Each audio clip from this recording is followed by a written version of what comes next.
Hi, my name is Paul Allen. I'm a managing partner at Redeployment Wealth Strategies, and the purpose of this presentation is to compare and contrast the different fee models being used by financial advisors today.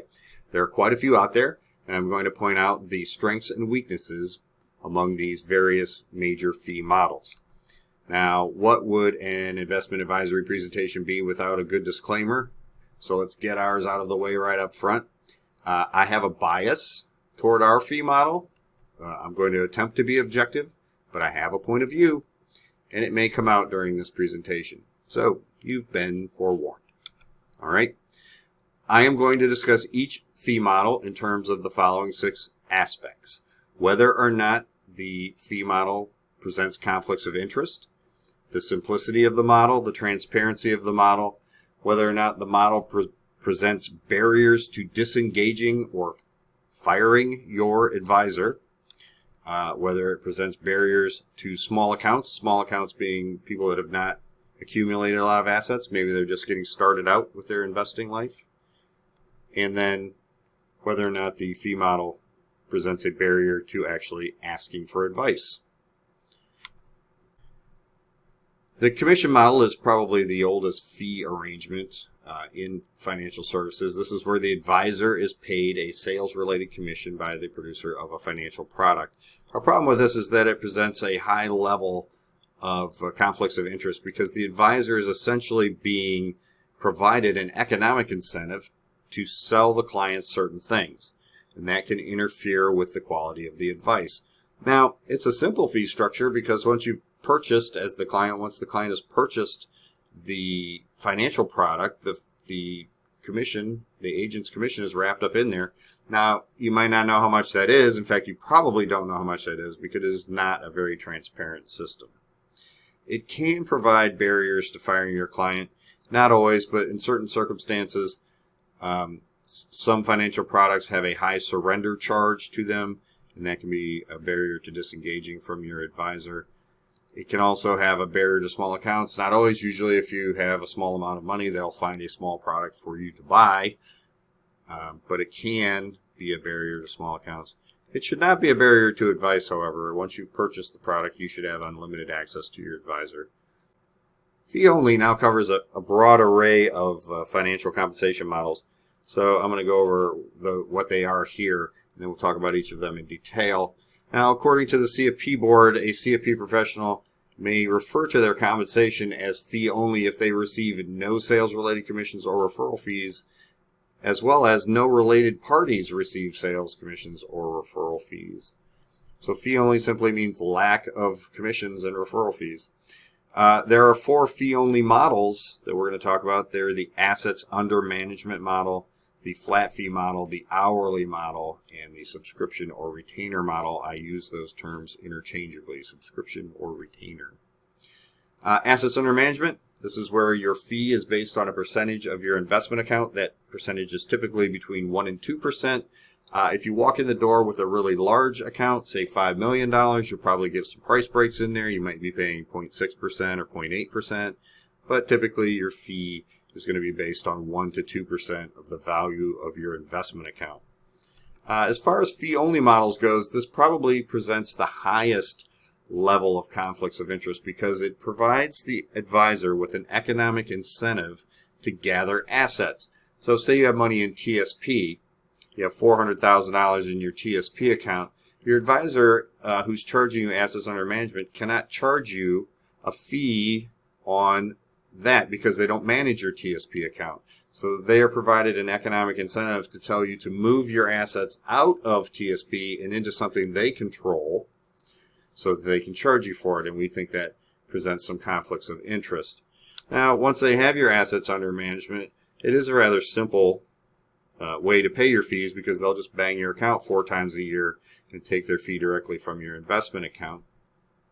That is transparent to you because it is provided on your quarterly statement. I guess provided you look at your quarterly statement, you can see exactly how much your investment fees were. It is somewhat difficult to disengage from this type of advisor, however, because you have to move your accounts, right? In order to stop paying, you have to get your accounts out from under the management of that advisor. And to do that, you either have to move them yourself or you have to find a new advisor to help you move them. And that can be a little bit difficult, a little bit daunting maybe. And the barrier to small accounts is high in this model as well, because if you walk in the door with $1,000 to invest, even at an egregiously high 2% AUM rate, you're only going to be paying $20 a year. So most AUM advisors will have a minimum fee, or excuse me, a minimum account value to open, $50,000, $100,000, maybe $500,000 or more. But it is definitely a fee structure that presents barriers to small accounts. But it doesn't present any barriers to advice. Once you've signed up and your assets are under the management of this advisor, you should be able to ask unlimited questions. The flat fee model is relatively new and it's not in wide use. This is a model where all clients will pay the same fee. It doesn't matter how much the value of your investment account is. It doesn't matter the complexity of your financial situation. All clients pay the same thing. One size fits all pricing. There are low conflicts of interest with this. It's very simple and transparent, and it's pretty easy to disengage your advisor. However, this can present barriers to small accounts because the average being charged in this is usually $3,000, $5,000 or so, and that can present a barrier to new investors, people just breaking into investing. But it doesn't present any barriers to advice because once you paid your annual fee, you should be able to ask unlimited questions for the year. The hourly model is pretty simple to understand. The amount of time that the advisor spends working on your accounts gets billed to you, and then you pay. So there are low conflicts of interest. It's reasonably simple and transparent. It's easy to disengage. It could present a barrier to small accounts. If the rate was $800 an hour and the minimum was 10 hours, then that could present a barrier to small accounts. The big problem I have with this model is that it presents a barrier to advice. If every time you call your advisor, they are going to put you on the clock, you're not going to call your advisor very often. And this inhibits creating the kind of relationship we want to have with our clients here. So we do offer some very limited situations in which we'll provide hourly advice, but we don't like it too much because we can't develop a great relationship with those clients. So this is the model we prefer, the subscription or retainer model, and this is where clients pay an annual fee based on unique facts and circumstances. So it's like the flat fee model, except that each client is not paying the same flat annual fee. All right? There are low conflicts of interest with this model.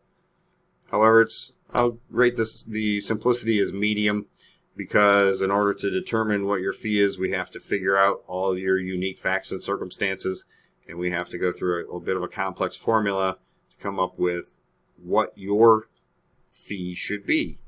But once we've done that, it's transparent and it's easy to disengage from us. This particular fee model could present a barrier to small accounts if the minimum was high, say $3,000 or $5,000 annually minimum. We think a rather low minimum at $1,200, so we don't think that our model presents a barrier to small accounts, but it could. And then it does not present any barrier to advice either, because once you've paid the annual fee, it's unlimited questions. All right, and finally we have fee-based accounts, which sounds a lot like fee-only, but it is not. It is fee-based. Please don't confuse them, because under a fee-based system, the advisor receives both fees and commissions.